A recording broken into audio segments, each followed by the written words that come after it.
అందరికి నమస్కారం.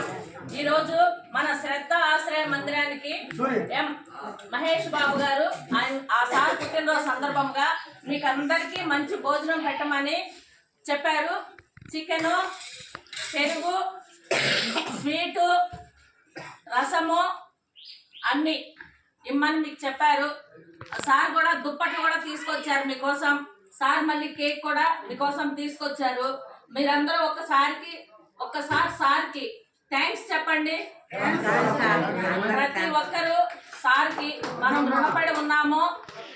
సార్ ఆ దేవదేవుడు వెంకటేశ్వర స్వామి మీకు తోడుండి, మీరు చేసే ప్రతి పనిలోనూ మీకు తోడుండి, మీతో కూడా వచ్చిన ప్రతి ఒక్కరికి కూడా ఆ వెంకటేశ్వర స్వామి ఆశీర్వాదాలుండి మీరు ఇలాంటి పుట్టినరోజులు మరెన్నో చేసుకోవాలని, ఇలాంటి ఆశ్రమాలకి ఇంకా ఎంతో మందికి మీరు సహాయం చేయాలని, సొసైటీలో ఇంకా గౌరవంగా మీరు బతకాలని మన శ్రద్ధ ఆశ్రయ మందిరం ద్వారా మీకు తెలియజేస్తున్నాం సార్. ఆ దేవదేవుడు వెంకటేశ్వర స్వామి నిండు నూరేళ్లు అష్టైశ్వర్యాలు ఆరోగ్యాలు మీకు నిరంతరం ఇవ్వాలని మన శ్రద్ధ ఆశ్రయ మందిరం ద్వారా మరొకసారి మీకు బర్త్డే శుభాకాంక్షలు తెలియజేస్తూ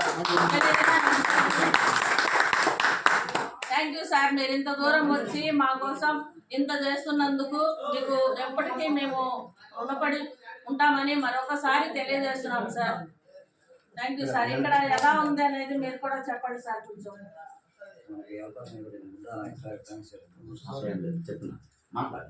నా పేరు మహేష్ బాబు, మాది రేణుగుంట. రేణుగుంట నుంచి పక్కన మేము చాలాసార్లు అభిక్షేత్రము అక్షక్షేత్రము అక్కడ పోయి అన్ని చేస్తున్నాము. కానీ భోజనం కానీ అన్నీ చేస్తున్నాము. కానీ ఇక్కడ పలానా కరకంబాలో తారక నగర్లో శ్రద్ధ వృద్ధాశ్రమం అనేది ఎవరు తెలియదు ఇంతవరకు. మాకు ఒక అన్న కానిస్టేబుల్ మా రేణుగుంట పరిచయం, ఒక అన్న నాయకన్ అనేసి, ఆయన ద్వారా ఆయన చెప్పాడు, అన్న పలానా ఏరియాలో పలానా ముందున అక్కడ మొత్తం వృద్ధులే ఉన్నారు, ముసలి 15 మంది దాకా ఉన్నారన్న, మనం చేయాలంటే సరే చూద్దామని అన్న. ఇక్కడ చూసిన తర్వాత మేడం గారి పుణ్యాన వాళ్ళ తల్లిదండ్రులు ఏ పుణ్యం అనేది కానీ మేడం అయితే పుణ్యం ఎక్కువ చేసుకున్నారు. వాళ్ళ గురించి మేడం గారికి మా దాంట్లో కూడా పుణ్యం ఆమె రావాలని బాగా నీట్గా చేశారు. అన్నం అంతా మామూలుగా మనం బయట హోటల్లో తెచ్చిస్తుంటాము.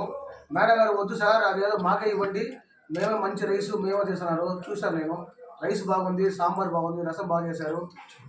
మసాలా కూడా ఏం లేదు, చికెన్ ఇచ్చారు, మసాలా లేదు, నీట్గా మన హౌస్ ఫుడ్ లాగా చేశారు మేడం గారు. ఫస్ట్ ఆఫ్ ఆల్ నాకన్నా పుణ్యం ఎక్కువ మేడం గారు రావాలని దేవుడు కోరుకుంటున్నాను.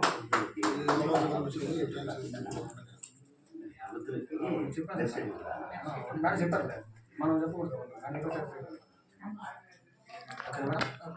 చాలా ధన్యవాదాలు.